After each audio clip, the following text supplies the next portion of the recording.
Booth committee எவ்வளவு முடிச்சிருக்கோன்னு கேக்குறீங்களா? இன்னைக்கு தமிழ்நாடு முழுக்க இருக்கின்ற அனைத்து தொகுதிகளிலுமே 80% பூத் கமிட்டி அமைச்சாச்சுங்க. BL2 ஃபார்ம் எல்லா தொகுதியிலும் கலெக்டரேட்ல கொடுத்து ஒப்புதல் ரசீது பெற்றுவிட்டோம்.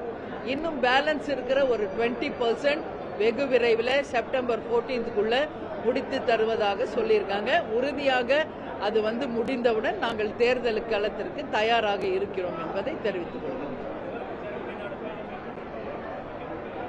முதலமைச்சர் வெளிநாடு பயணம் சென்றிருக்கிறார். அதிகமான முதலீடுகளை ஈர்ப்பதற்காக சென்றிருக்கிறேன் சொல்றாரு. ரொம்ப சந்தோஷம், வாழ்த்துக்கள்.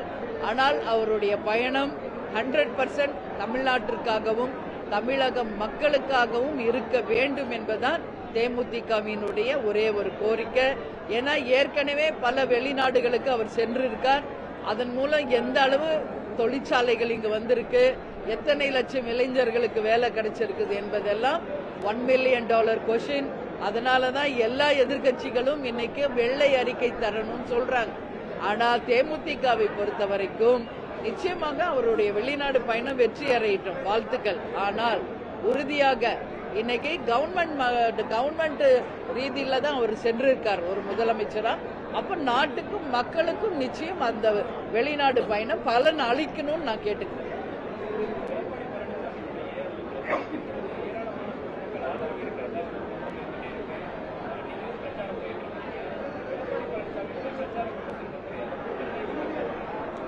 இது அவங்கவுங்க கட்சி சார்பா அவங்கவுங்க நடத்துற ஒரு கூட்டங்கள். எல்லாருமே இங்க வாழ்க்கையில ஒரு நம்பிக்கையின் பேர்ல தான் எல்லாருமே உழைச்சிக்கிட்டு இருக்காங்க. அது யாராக இருந்தாலும் அடுத்து அவங்க கட்சி ஆட்சிக்கு வரணும், அடுத்து அவங்க நம்பி இருக்கிறவங்க எல்லாரும் கட்சியில பதவியில வரணும்ன்றதா இங்க எல்லார் கட்சியினுடைய அஜெண்டா. அதுல மாற்று கருத்து இல்ல. அவர் ஒரு நாளைக்கு 3 தொகுதி முடிக்கிறாரு. அந்த வகையில அவருடைய பயணம் இருக்கிறது. எங்க பயணம் எங்களது சம்திங் டிஃபரெண்ட். நாங்க கழக நிர்வாகிகள் தொண்டர்களை சந்திப்பதும் பிறகு கேப்டனுடைய ரத யாத்திரை மூலம் மக்களை சந்திக்கிறோம். ஏதாவது ஒரு மெயின் ஏரியால ரத யாத்திரை ஊர்வலம் வரும். அதற்கு அப்புறம் ஒவ்வொரு வில்லேஜ் முதல் கொண்டு நாங்க நேரடியா போய் தேர்தல் நேரத்தில் வேட்பாளர் கூட போய் பிரச்சாரம் செய்யறது மாதிரி ஒரு தொகுதி முழுக்க ஒரு நாளைக்கு நாங்க போய் பிரச்சாரம் பண்ணிட்டு இருக்கோம். அடுத்த கட்டம் வேட்பாளரோடு செல்லும் பொழுது அது இன்னும் பெரிய அளவுல பலன் அளிக்கும். எதுங்க?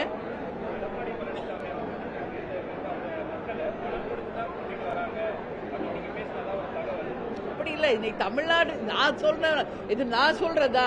தமிழ்நாடே அதை தானே சொல்லிட்டு இருக்கு. அவங்க மட்டும் இல்ல, இன்னைக்கு எந்த கட்சி கூட்டத்துல ஆள் இருக்காங்கன்னா அது எப்படி சேர்றாங்க என்பது இது எல்லாருக்கும் தெரிஞ்ச ஒரு உண்மை. இல்லைன்னு யாரும் மறுக்க முடியாது. அதனால எடப்பாடியார் மட்டும்தான் அப்படி காசு கொடுத்து கூட்டுறாரா அப்படின்றது இல்ல. இன்னைக்கு எல்லா கட்சியும் அப்படிதான். இதுல விதிவிலக்கு தேமுதிக.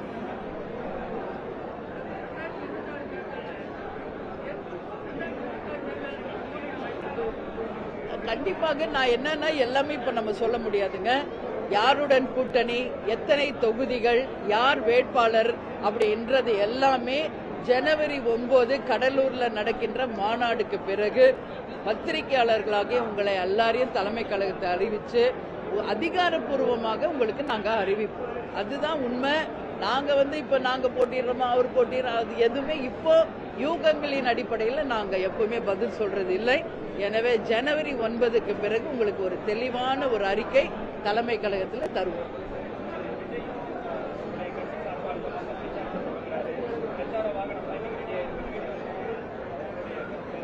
வாழ்த்துக்கள், வாழ்த்துக்கள்.